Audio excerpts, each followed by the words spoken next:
ఈరోజు సంఘాల్లో తగ్గిపోతున్న ఒక అంశం, అన్ని డెవలప్ అవుతున్నాయి, అన్ని విధాలుగా ఆశీర్వదించబడుతున్నారు. చర్చి బిల్డింగ్లు మారిపోతున్నాయి, వసతులు మారిపోతున్నాయి, టెక్నాలజీ మారిపోతుంది, మనిషి జీవన శైలి మారిపోతుంది, ప్రతిదీ కూడా దేవుడు దీవెనే. కానీ మనిషి ఏం మర్చిపోతున్నాడయ్యా అంటే ప్రార్థన.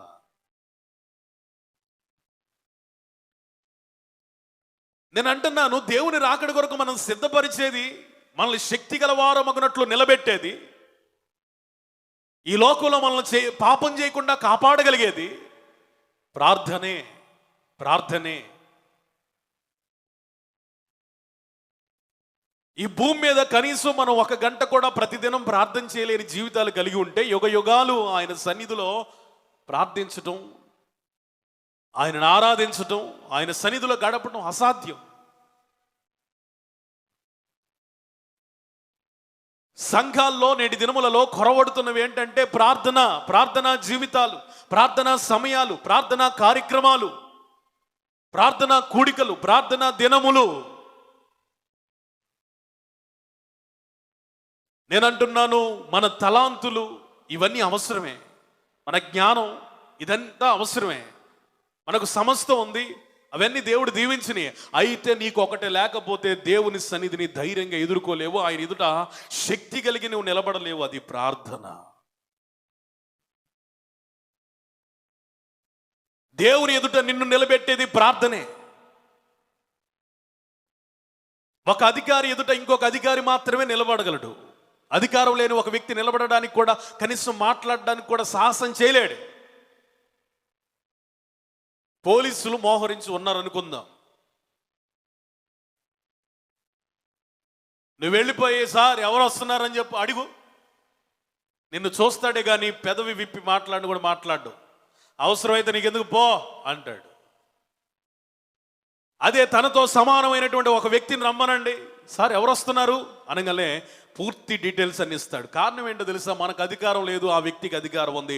అధికారం కలిగిన వ్యక్తి అడిగిన వెంటనే ఒక ప్రశ్నకి 10 జవాబులు చెప్పాడు. మనకు అధికారం లేదు కాబట్టి అడిగినా చెప్పడు, చెప్పకపోగా తిట్టగలడు. కారణం ఏంటో తెలుసా? వారి ఎదుట నిలబడేటువంటి అధికారం లేకపోతే కనీసం వారు మాట్లాడడానికి కూడా మనకి అవకాశం ఇవ్వరే. మరి పోలీసుల ముందే ఎంత అధికారం మనకి కావాలంటే యేసయ్య ఎదుట ఇంకెంత అధికారం కావాలి? ఆ దినాన ఐఏఎస్లు నిలబడలేరండి యేసు ప్రభు ఎదుట, ఐపీఎస్లు నిలబడలేరు, పోలీసులు నిలబడలేరు, కలెక్టర్లు నిలబడలేరు, పెద్ద పెద్ద లక్షాధికారులు నిలబడలేరు, బలవంతులు నిలబడలేరు, దేశంలో పేరు ప్రఖ్యాతులు గాంచిన వాళ్ళు నిలబడలేరు. నిలబడేది ఒక్కళ్ళే. వాళ్ళు పేదలైనా, కురూపులైనా, దరిద్రులైనా, పనికి మాలినోళ్ళైనా, ఈ యొక్క ప్రపంచంలో భూలోకం మీద గుర్తింపు లేని వాళ్ళైనా, వాళ్ళు గనక ప్రార్థించే వ్యక్తిత్వం కలిగిన వాళ్ళు ఉంటే దేవుని ఎదుట నిలబడుటకు అధికారం కలిగిన వాళ్ళు. చప్పట్లు కొట్టి దేవుని నామాన్ని మహిమపరుద్దాం. గట్టిగా కొట్టండి. హల్లెలూయా, హల్లెలూయా. ఈరోజు నిన్ను అధికారిగా చేసేది, శక్తితో నింపేది ప్రార్థనే. నువ్వెంత బిజీగా ఉండు, ప్రార్థనకి సమయాన్ని కేటాయించు, నీ ఆధ్యాత్మిక జీవితం పరిమళిస్తుంది. బైబిల్లో కొంతమందిని మనం చూస్తేనండి, లూకా సువార్త 2వ అధ్యాయం 36, 37, 38 వచనాల్లో ఒక స్త్రీ కనబడుతుంది. ఆమె అన్న. లూకా సువార్త 2వ అధ్యాయం 36 మరియు 37, 38 వచనాల్లో మనం చూస్తే ఒక స్త్రీ కనపడుతుంది. ఆమె అన్న. ఆమె గురించి ఏం రాయబడిందో నేను చదువుతాను. ఆషేరు గోత్రికురాలు పనూయేలు కుమార్తె అయిన అన్న అను ఒక ప్రవక్తి ఉండెను. ఆమె కన్యాత్వము మొదలు 7 ఏండ్లు పెనిమిటితో సంసారం చేసి బహుకాలం గడిచినదై 84 సంవత్సరాల విధవరాలయ్యుండి దేవాలయమును విడువక ఉపవాస ప్రార్థనలతో రేయం బగళ్ళు సేవ చేయుచుండెను. ఆమె కూడా ఆ గడి లోపలికి వచ్చి దేవుని కొనియాడి యెరూషలేములో విమోచన కొరకు కనిపెట్టుచున్న వారందరితో ఆయన గురించి మాట్లాడుచుండెను. ఇక్కడ ఒక స్త్రీ కనబడుతుందండి. ఆమె ప్రవక్త్రి. మగవాళ్ళనైతే ప్రవక్త అంటారు, ఆడవాళ్ళనైతే ప్రవక్త్రి అంటారు. ప్రాఫెట్, దేవుని ఆత్మచేత నింపబడి జరగబో సంగతులను తెలియజేసే ప్రవక్త్రి. ఈమె ఎవరయ్యా అంటే 7 సంవత్సరాలు భర్తతో కాపురం చేసి 84 సంవత్సరాలు విధవరాలుగా ఉంది. 84 7 కలపండి 91. మరి ఆమెకు ఎప్పుడు పెళ్ళయిందో? ఒక 15 సంవత్సరాలు వేసుకున్న 100 సంవత్సరాలు పైబడినటువంటి ఒక స్త్రీ గురించి వ్రాయబడిన మాట. ఆమె పేరు అన్న. దైవ దర్శనం కలిగిన ఒక స్త్రీ. తన వైధవ్యాన్ని బట్టి ఎక్కడ బాధపడకుండా, ఎవరి దగ్గర చేయి జాపకుండా, ఈ లోకంలో ఉన్నటువంటి సుఖాల కొరకు మళ్ళా పరుగులు తీయకుండా, ఏమంటే చాలా షార్ట్ టైం తన భర్తతో ఉంది. చాలా తక్కువ సమయం, 7 సంవత్సరాలు. మళ్ళీ పెళ్లి చేసుకుందామే, మళ్ళీ లోకంలో అందరిలాగా బ్రతుకుదామే అని అనుకోలేదు. ఒకవేళ అలా చేసుకుంటే తప్పని నా ఉద్దేశం కాదు, కానీ ఈమెకున్న ఉన్నత దర్శనాన్ని చూద్దాం. ఆమె అలాగే ఉండిపోయి దేవుని దేవాలయాన్ని విడిచిపెట్టకుండా ఉపవాసాలతో ప్రార్థనలతో దేవునికి సేవ చేసింది. ఎలా సేవ చేసింది? 100 మందికి బాప్తీసం ఇచ్చిందా? పెద్ద పెద్ద ప్రసంగాలు చేసిందా?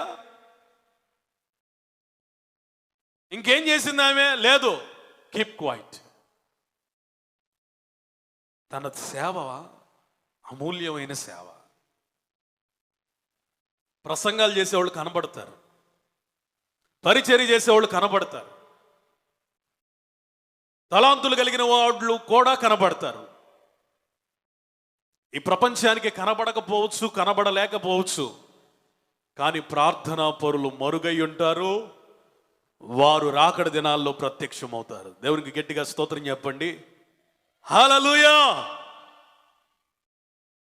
సేవ చేసే సేవకుడైనా ప్రార్థించాలి, పరిచర్య చేసే పరిచారకుడైనా ప్రార్థించాలి, సాధారణమైన విశ్వాసైనా ప్రార్థించాలి. Everyone must have the life of prayer. ప్రతి ఒక్కరూ ప్రార్థనా జీవితాన్ని కలిగి ఉండాలి. ఎంత అద్భుతమైన మాట! దేవాలయాన్ని విడిచిపెట్టలేదంట ఆమె. హల్లెలూయా. మనుషుల కొరకు పరుగులు తీయలేదండి, బంధాల కొరకు పరుగులు తీయలేదండి, ఆస్తుల కొరకు పరుగులు తీయలేదండి, వేటి కొరకు వెంపర్లాడలేదు. కానీ తనకున్న one and only vision, she must have the prayer life. ప్రార్థనా జీవితం. 1 కాదు 2 కాదండి, 87 సంవత్సరాల వైధవ్యాన్ని అనుభవించి ఆ పెళ్ళి అయిపోయిన పెళ్లికి ముందు, వైధవ్యానికి ముందు తన జీవితం గురించి రాయబడలేదు. కానీ ఈ అన్న అనే స్త్రీ జీవితాన్ని 2 భాగాలు చేశాడు దేవుడు. 1 పెళ్లికి ముందు, 2 భర్త చనిపోయిన తర్వాత. దేవునికి స్తోత్రం చెప్పండి. ఈమె జీవితం ఎంత అద్భుతమైన జీవితం అంటేనండి, లోకంలో గడిపింది తక్కువ, లోకంలో సంతోషించింది తక్కువ, కానీ దేవునిలో గడిపింది 87 సంవత్సరాలు వైధవ్యంతో. ఇక ప్రార్థన చేస్తుంది. 87 సంవత్సరాలు ఉన్నప్పుడు సంగతి అది. ఇంకెన్ని సంవత్సరాలు బ్రతికిందో బైబిల్లో మనకు రాయాలి. లాంగ్ పీరియడ్ దేవుని కోసం ఎక్కువ సమయం బ్రతికింది, ప్రార్థన చేసింది. మనం అందరం కూడా అన్నావలే మార్చబడుదుముగాక. స్తోత్రం చెప్పండి. హల్లెలూయా. ఈరోజు నీ జీవితంలో ఒక ఆశ, ఒకే ఒక ఆశ ఉండాలా? నీకు పాడటం రాదా? పర్వాలేదు. ప్రసంగం చేయటం రాదా? పర్వాలేదు. తలాంతులు లేవా? No tension. నీకేదున్నా లేకపోయినా దేవుడు ప్రతి ఒక్కరికి ఒకటి పెట్టాడు, ప్రార్థించే ఆ కృప పెట్టాడు. ప్రార్థించే కృప పెట్టాడు. దేవుని కొరకు భారంగా ప్రార్థించగలిగిన కృప పెట్టాడు. కన్నీళ్లు విడిచి ప్రార్థన చేసే కృప పెట్టాడు. ఇతరులకు బాధ కలిగితే భారంతో ప్రార్థించగలిగినటువంటి ఆ తలాంతు నీకు ఇన్బిల్ట్ గా, అంటే సృష్టి ఆరంభంలోనే దేవుడిచ్చాడు. నేనంటాను, ఆది కాండం ప్రారంభం ప్రార్థనతోనే ప్రారంభించబడింది. ఎట్లాగో తెలుసా? వెలుగు కలుగును గాక అని దేవుడే పలికాడు. హల్లెలూయా. ఈరోజు చీకటిలో వెలుగు కలిగింది. నిరాకారంగా శూన్యంగా ఉన్నటువంటి భూమి ఆకారం సంతరించుకుంది. నిర్జీవంతో నింపబడినటువంటి భూమి జీవంతో తొణికిసలాడింది. కారణం ఏంటో తెలుసా? దేవుని మాట. ఈరోజు నువ్వు కూడా ప్రార్థనలో నిలబడి దేవుని వలె మాట్లాడగలిగితే కలుగునుగాక అంటే కలిగిద్ది అంతే. స్తోత్రం చెప్పండి. ఇది చెదరిపోవును గాక అంటే చెదరిపోతుంది, విడుదలగునుగాక అంటే విడుదలవుతుంది, మూసివేయబడును గాక అంటే మూసివేయబడుతుంది. కలుగునుగాక కలుగునుగాక కలుగునుగాక అంటే అది నీకు ప్రార్థనై దేవుని సన్నిధులకు వెళ్ళి గొప్ప కార్యాలను చేస్తుంది. దేవునికి స్తోత్రం చెప్పండి. హల్లెలూయా. మరొక మాట చూద్దాం, మరొక వ్యక్తిని మనం చూద్దాం.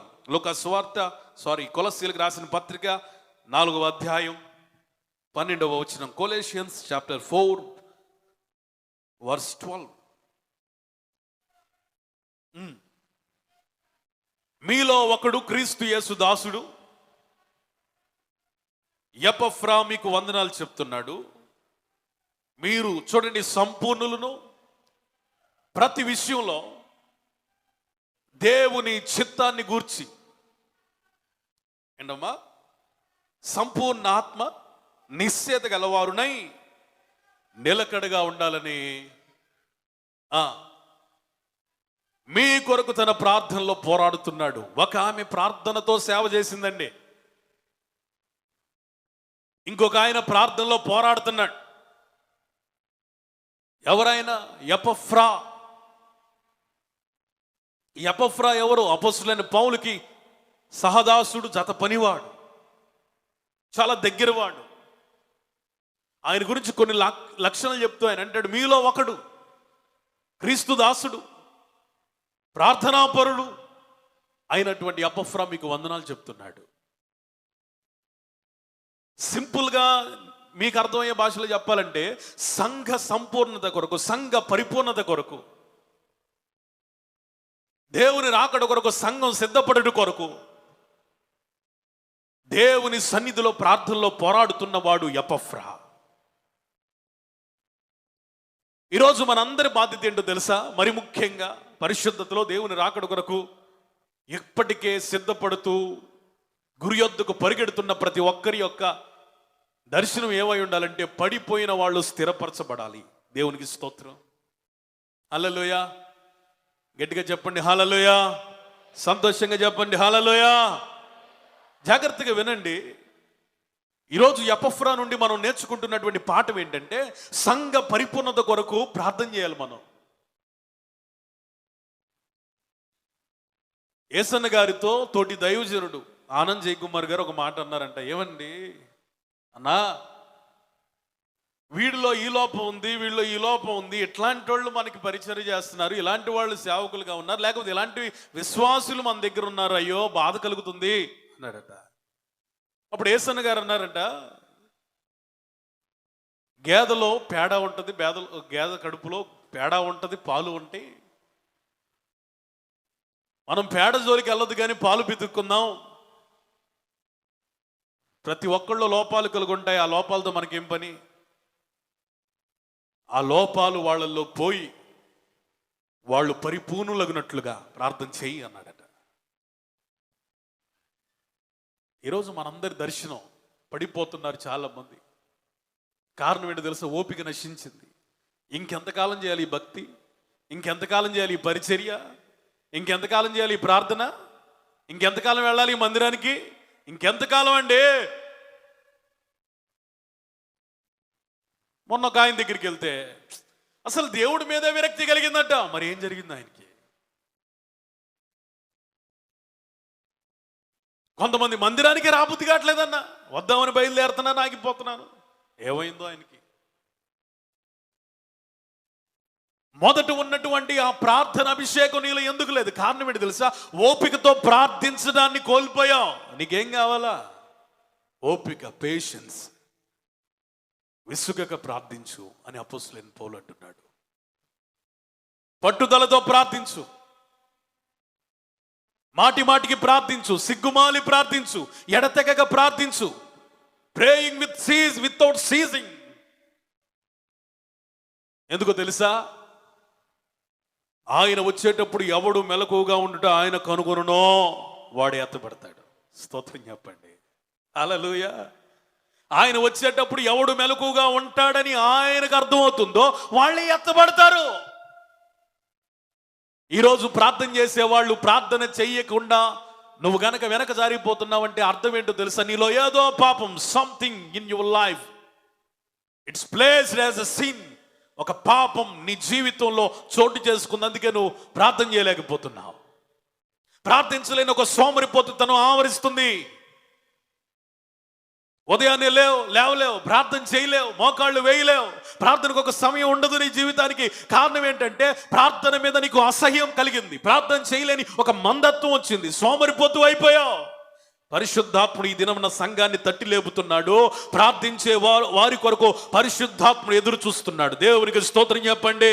ఎందుకో తెలుసా? ప్రార్థించే క్రైస్తవుడు ద్వారా మాత్రమే యేసు ప్రభు అద్భుతాలు చేయబోతున్నాడు. చప్పట్లు కూడా దేవునికి స్తోత్రం చేయలేదా? హల్లెలూయా, హల్లెలూయా.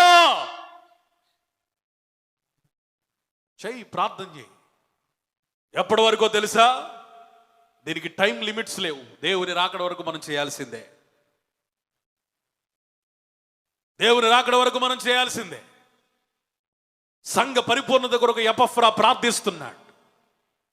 ఈ రోజున మన గురించి మనమే ప్రార్థన చేసుకోలేని పరిస్థితుల్లో నువ్వు ఉంటే మేలుకో. ఇప్పటికైనా సంఘ పరిపూర్ణ దాకా వెళ్ళాము, అసలు నా గురించి నేనే ప్రార్థన చేసుకొని చాలా రోజులైంది, చాలా నెలలైంది, చాలా సంవత్సరాలైంది అనేటువంటి పరిస్థితుల్లో ఎవరైనా ఉంటే కనుక ఖచ్చితంగా ఇది నీకు వేకప్ సిగ్నల్, మేల్కొలిపేటువంటి సూచన. ఇతరుల కొరకు మనం ప్రార్థించాలంటే మొదటిగా మనం ప్రార్థించే వ్యక్తులమై ఉండాలి.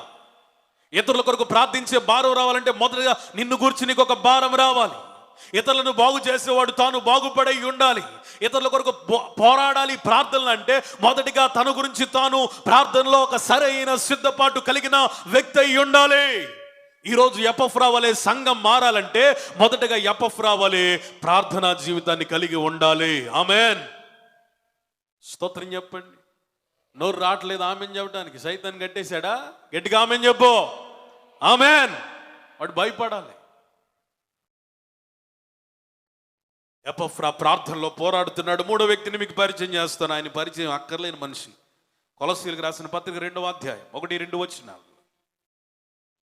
కొలస్సీలకు రాసిన పత్రిక 2వ అధ్యాయము 1-2 వచనం. మీ కొరకును లవొదికయ వారి కొరకును శరీర రీతిగా నా ముఖము చూడని వారందరి కొరకును నేనెంతగా పోరాడుచున్నానో మీరు తెలుసుకొని కోరుచున్నాను.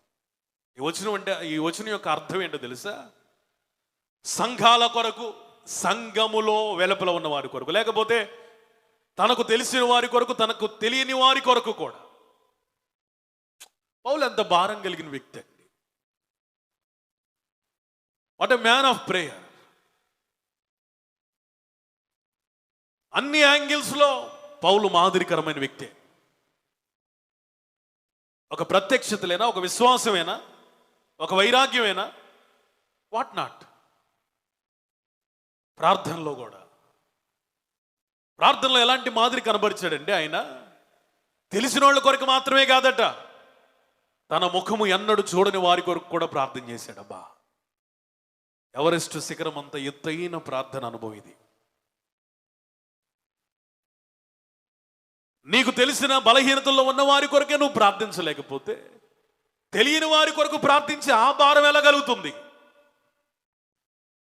సాధారణంగా ఎవరికి నిజంగా భారం ఉన్నా ఎవరికి కలుగుతుంది ఆ భారం అంటే మనకు తెలిసిన వారి విషయమే భారం కలిగింది. వాళ్ళ గురించే మనం ప్రార్థన చేయగలుగుతాం. నా గురించి ప్రార్థన చేయమంటే మనం ప్రార్థన చేస్తాం. మన ఇంటి ఎదురున్నారు కాబట్టి, పక్కనున్నారు కాబట్టి, వెనుకున్నారు కాబట్టి, కొద్దో గొప్ప వారి సమస్యలు మనకు తెలుస్తాయి కాబట్టి వారి గురించి ప్రార్థన చేయాలని అనిపిస్తుంది. ఒకవేళ వాళ్ళకి చెప్పకపోయినా వాళ్ళ సమస్య ఏంటో మనం గమనించి వివేచనతో ప్రార్థించగలుగుతాం. ఎవరు వీళ్ళంతా? తెలిసిన వాళ్ళు. అపోస్తలుడైన పౌలు తెలిసిన వాళ్ళ కొరకు కాదట, వారితో కలిపి తన ముఖాన్ని ఎన్నడూ చూడని ఇతర వ్యక్తుల కొరకు కూడా ప్రార్థిస్తున్నాడు. గట్టిగా చప్పట్లు కొట్టండి. పౌలును బట్టి దేవునికి స్తోత్రం చెప్పండి. హల్లెలూయా. ఎక్కడుంది మన ప్రార్థనా స్థితి? Where is our prayer standard? ఇంకా మనం ఇంకెక్కడున్నాం? ఈ స్థితి దాకా ఎప్పుడు వెళ్ళగలుగుతాం? ఈ స్థితి వరకు ఎప్పుడు వెళ్ళగలుగుతామండి? సంఘంలో మొదటిగా మనం అన్న అనుభవంలోనికి వస్తే తర్వాత ఎపఫ్రా అనుభవంలోనికి వస్తాం, తర్వాత పౌలు అనుభవంలోనికి వస్తాం. దేవాలయంలో వ్యక్తిగత సమయాల్లో దేవుని సన్నిధిలో ప్రార్థించటం అలవాటు చేసుకోండి, నేర్చుకోండి. అప్పుడు మాత్రమే మనం ఇతరుల కొరకు ప్రార్థించగలుగుతాం, మనకు తెలియని వారి కొరకు కూడా ప్రార్థించగలుగుతాం. దేవుని వాక్యం సెలవిస్తుంది, తిండి వలనైనను మత్తు వలనైనను ఐహిక విచారముల వలనైనను ఆ దినం ఎలా ఉంటుందట? ఉరివలే. క్రైస్తవుడికి దేవుని రాకడ ఉరివలే రాకూడదండి, వరము వలే రావాలి. స్తోత్రం చెప్పండి. క్రైస్తవుడికి ఎట్లా రావాలి? పెళ్లి కుమార్తెకి ఆల్రెడీ పెళ్లి ఫిక్స్ అయిన అమ్మాయికి పెళ్ళి అంటే భయం ఉండదు, సంతోషం ఉంటుంది. వరుడు నచ్చాడు, అంతా ఫిక్స్ అయిపోయింది, ఎంగేజ్మెంట్ అయిపోయింది, పలానా డేట్ పెట్టుకున్నారు, పెళ్లి దినములు దగ్గరికి వచ్చే కొలది ఆమెకి సంతోషమే కానీ వేదన కలగదు. కానీ ఆ పెళ్లి కొడుకంటే ఇష్టం లేని అమ్మాయి పరిస్థితి ఎలా ఉంటుందంటే కౌంట్ డౌన్ స్టార్ట్ అయ్యిద్దిగా. అవసరమైతే ఎస్కేప్ అవడానికి ట్రై చేసింది. ఈరోజు ఇలాంటి ఎక్కువైపోతున్నాయి. తనకు గనక కొంచెం కూడా ఇష్టం లేని ఒక అబ్బాయిని కనుక తీసుకొస్తే పెళ్లిపేటల ముందు కూడా లేచిపోయి తల్లిదండ్రులు ఆత్మహత్య చేసుకున్న పర్వాలేదు, నా సంతోషమే సంతోషం అని భావిస్తున్నటువంటి అబ్బాయిలు ఏమో కానీ అమ్మాయిలు తయారవుతున్నారు. అబ్బాయిలు చేస్తే పెద్ద చెప్పుకోవాల్సిన విషయం కాదు, అమ్మాయిలు కూడా అలా తయారైపోయారు. అబ్బాయిలకు అవసరత కూడా రాదు కదా, నాకు ఇష్టం లేదు అంటే చెయ్యరుగా. సరే, ఆ విషయాన్ని మనం పక్కన పెడితే, నిజంగా మనం దేవుని రాకడ కొరకు సిద్ధపడితే ఆ దినం మనకు సంతోషాన్ని, ఆనందాన్ని, ఉత్సాహంతో నింపుతుంది. ఆ నిరీక్షణ కనుక లేకపోతే అది ఉరివలే వస్తుంది. ఎప్పుడు? తిండి వలన, మత్తు వలన, ఐహిక విచారాల వలన దేవుని రాకడ ఉరివలే వచ్చిందట. ఈరోజు నువ్వు ప్రార్థన చేయకపోవడానికి 3 కారణాలు దేవుని వాక్య వెలుగులో నుంచి దేవుడు చూపిస్తున్నాడు. 1 తిండి, 2 మత్తు, 3 ఐహిక విచారాలు. ఆటోమేటిక్గా తిండి మనం తినగానే ఏమొస్తుంది చెప్పండి? శరీర ధర్మం అది. తిండి తినగానే ఏమొస్తుంది? మత్తు వచ్చేస్తుంది, ఆవలింతలు వచ్చేస్తాయి, నిద్ర వస్తుంది, 1 గంట సేపు పడుకుందాం అని అనిపిస్తుంది. ఇది మనిషి ధర్మం. ఏది? రోజు తింటే. అసలు తినడమే పనిగా పెట్టుకుంటే, ఇంకా ఏ వ్యాపకం లేకపోతే, తిండి బోతులం అయిపోతే ఇక నిద్రపోతం తప్పితే ఇంకేం ఉండదు. తిండి మత్తును కలిగిస్తుంది. వీడు ప్రార్థించడు కానీ ఏం కలుగుతుందంటే ఐహిక విచారాలు. ఐహిక అంటే ఇహ సంబంధమైన విచారం, అంటే ఆలోచన, బాధ.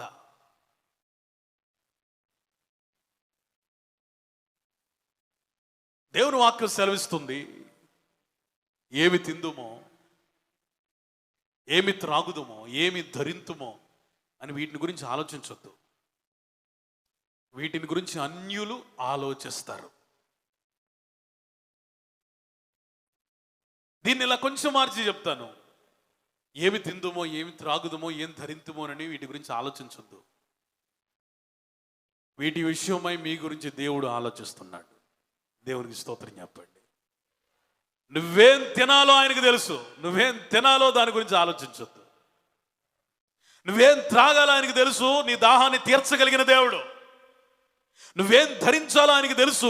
నీకు సమయానుకూలంగా వస్త్రాలను ఇవ్వగలిగిన దేవుడు. ఈరోజు ఐహిక విచారాలు చాలా ప్రమాదకరం అండి. Very dangerous for a Christian life. ఎలాగో చెప్పనా? దేవుడు ఒక ఉపమానం చెప్తూ, విత్తనాలు విత్తువా అని ఉపమానం చెప్తూ, కొన్ని విత్తనాలు మంచి నేలలో పడ్డాయి, కొన్ని విత్తనాలు రాతి నేలలో పడ్డాయి, మరికొన్ని విత్తనాలు ముళ్ళ కంచెలో పడ్డాయి, మరికొన్ని విత్తనాలు ప్రక్కన పడతాయి అని తన ఉపమానం చెప్పాడు.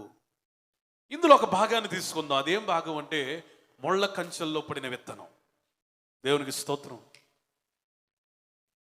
ముళ్ళ కంచెల్లో పడిన విత్తనం.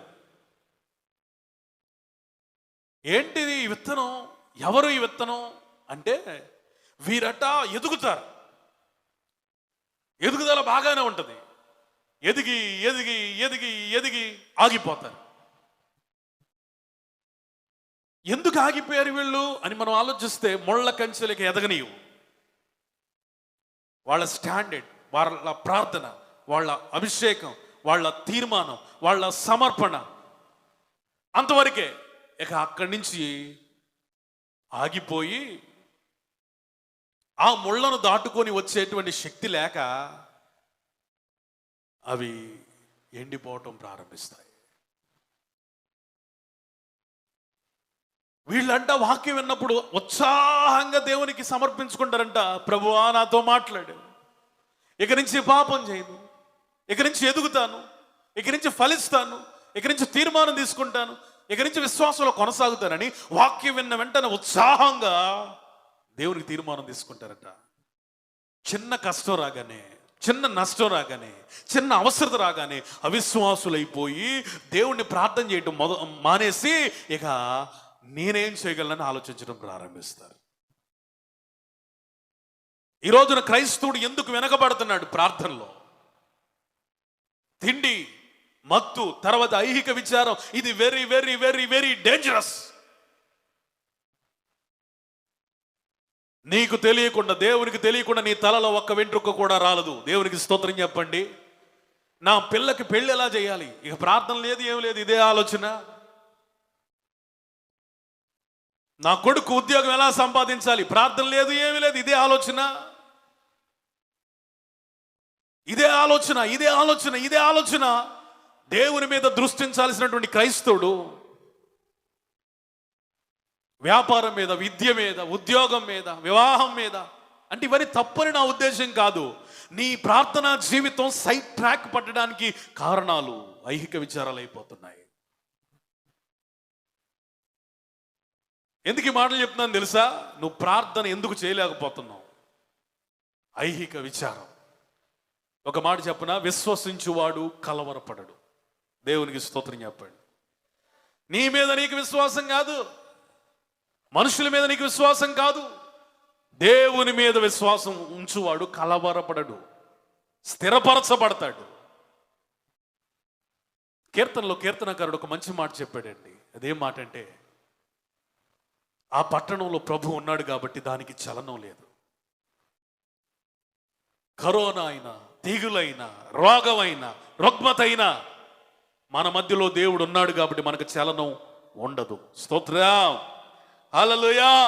అప్పులైనా, బాధలైనా, ఇబ్బందులైనా, శ్రమలైనా నీ మధ్యలో, నీ కుటుంబంలో, నీలో దేవుడు ఉన్నాడు కాబట్టి నువ్వు చెలించవు. ఐహిక విచారాల గురించి ఆలోచించడం మానేయండి. రెండో మాట చెప్తాను.